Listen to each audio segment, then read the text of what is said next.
చిత్తనూరులో గతంలోనే అది కంప్లీట్ అయింది, అక్కడ ప్రజలు నరకం చూస్తున్నారు. ఇంకా అట్లాంటి కంపెనీలు ఇంకొక 25 రావాల్సి ఉన్నాయి, పర్మిషన్స్ వచ్చి రెడీగా ఉన్నాయి.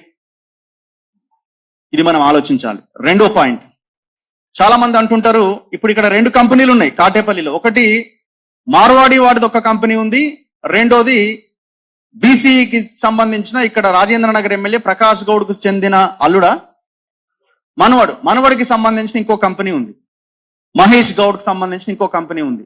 మనం ఒక్కడి దగ్గరికే పోలే, రెండింటి దగ్గరికి పోయి వాళ్ళ యొక్క కంపెనీల మీద మాట్లాడడం జరిగింది. ఎందుకంటే ఇప్పుడు ఈ మార్వాడి ఇష్యూ నడుస్తున్నది కదా, అంటే మన కమిట్మెంట్ ఏంది అని చెప్పడానికి ఈ అంశాన్ని నేను ముందుకు తీసుకొస్తున్నా. అంటే మార్వాడి గో బ్యాక్ అంటారు, వీళ్ళు ఒక వర్గానికి ఒక కులానికి వీళ్ళు అనుకూలంగా వ్యవహరిస్తున్నారని అంటున్నారు కదా. మా కమిట్మెంట్ గురించి మేము చెప్తున్నాం. అక్కడ ఒక బీసీ అదే బీసీ ప్రజలని, ఎస్సీ ప్రజలని, ఎస్టీ ప్రజలని, మిగతా అన్ని కులాల ప్రజలని ఆ పొల్యూషన్ తో ఇబ్బంది గురి చేస్తున్నాడు. వాడు బీసీ అయినా ఇంకోడైనా వాడు కూడా కల్ప్రిటే కాబట్టి వాడిని కూడా తీసేయాలంటున్నాం.